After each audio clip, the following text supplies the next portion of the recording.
What's up guys, Bomboy here, and welcome to another episode of Time PVMer.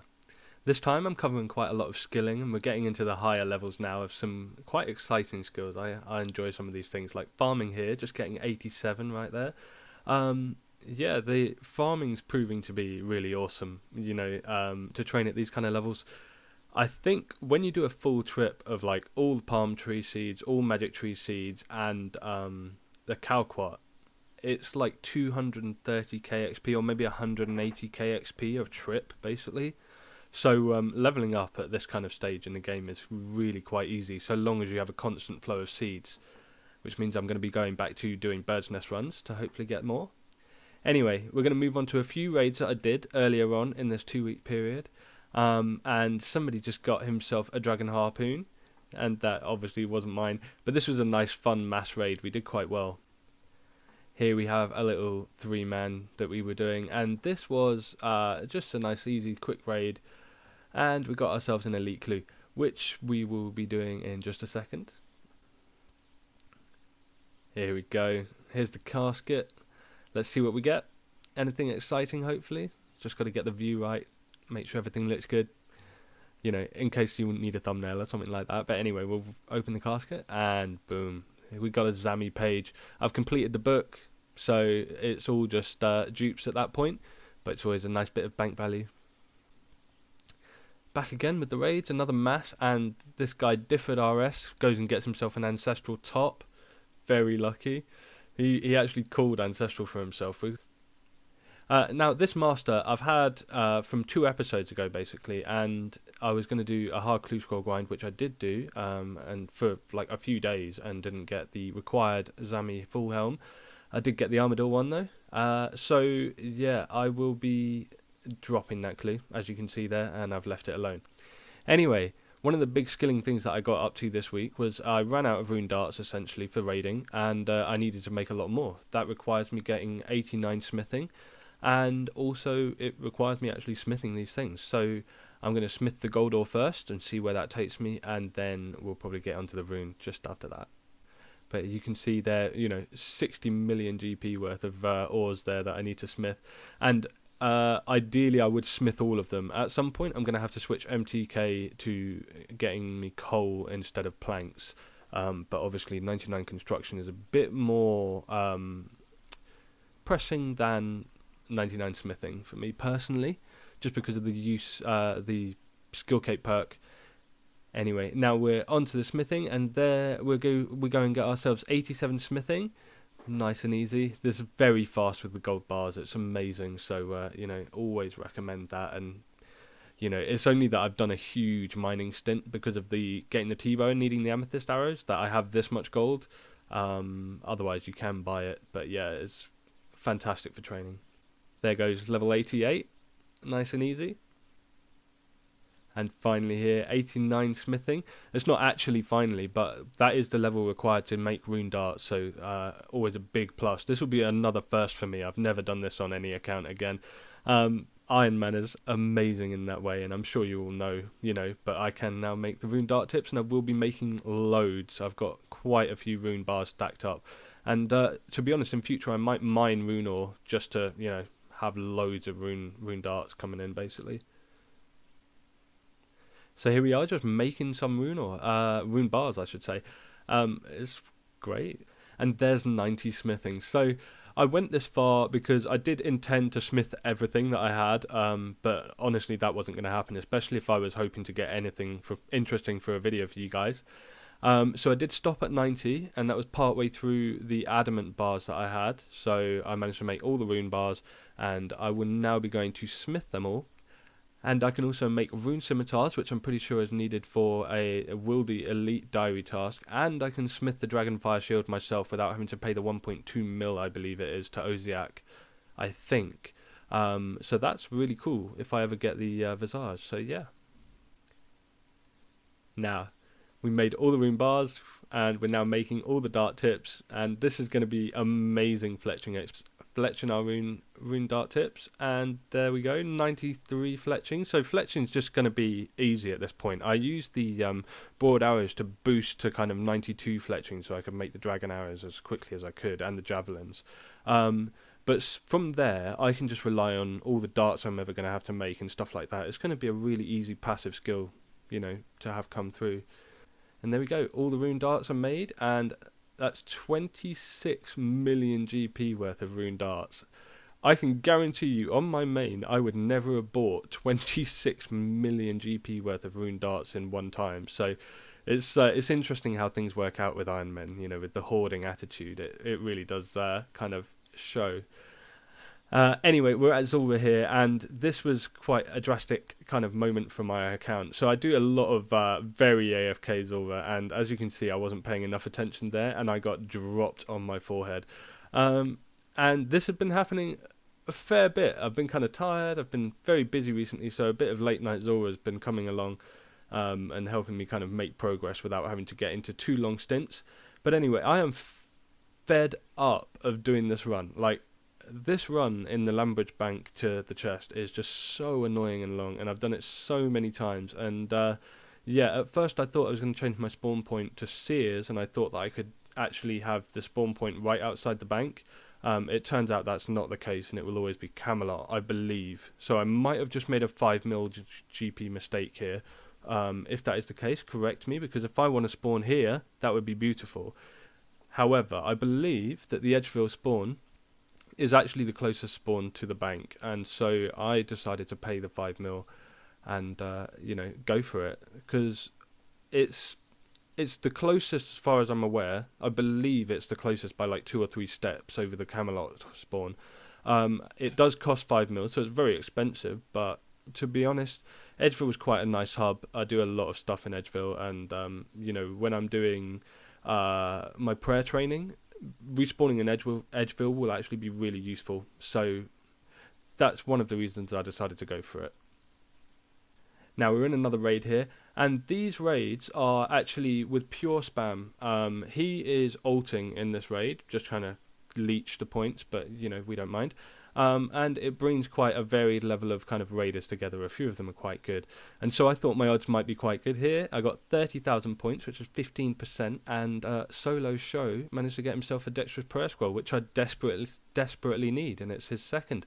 So there you go, you can see pure spam saying grats. It was quite a couple of fun raids. So you know, this is the second one, and I forgot to record, but we went and got back-to-back Dexterous Prayer Scrolls, and again, it wasn't mine.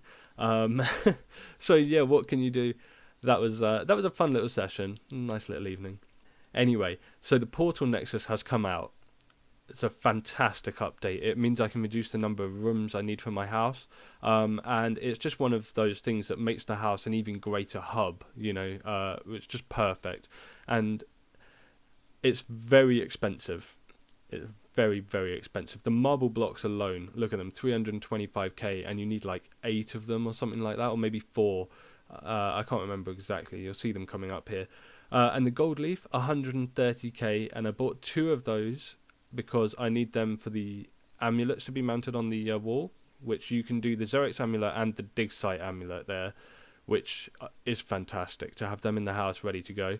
And then 2 more gold leaves, I believe, for the actual Nexus itself, because I'm only doing the first 2 ranks at this point. I haven't got the level to do the 3rd one. So here we are, we've entered building mode, and there's the Portal Nexus room, as you can see, with the little shadow, the kind of light shadow of it. And so we'll do the first 4 marble blocks. That's like, what, 1.25 mil gone. We'll do the upgrades, 4 marble blocks and 2 gold leaves. That's what, 1.5 mil, something like that. And so we're checking out the configure system here, and I'm not really sure what's going on at this point, but you basically just have to drag them across, and then once you hit save and close in the bottom right, it will tell you how many runes it's going to charge you, and then you can confirm it at that point. So don't be too scared. It will let you say yes or no.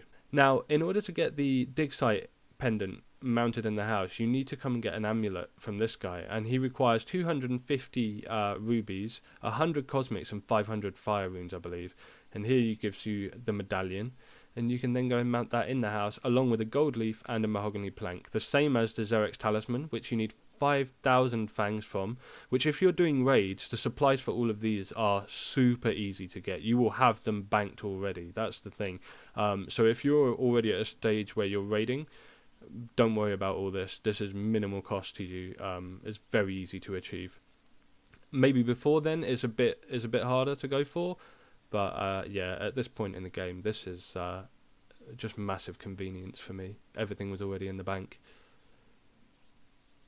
So there we go. Dig Site Pendant mounted, and Zamorak Talisman mounted.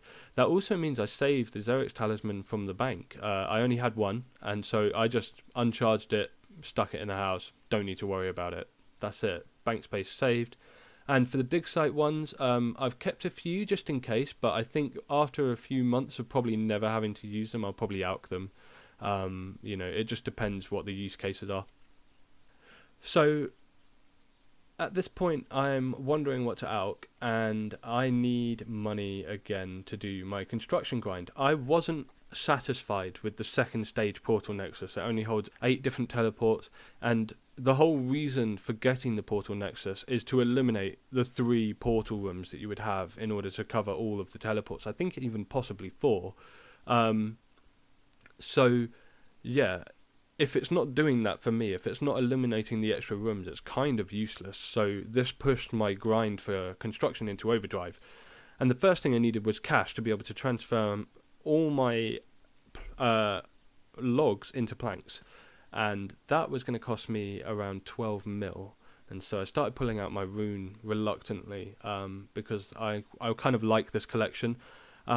So in the end, I didn't alch the rune, and I'm alching the battle staffs instead, because they gave me, I believe, if I'm remembering correctly, 14 mil out of alching them, and I already had a cash stack sitting in the bank at this point of like 6 mil.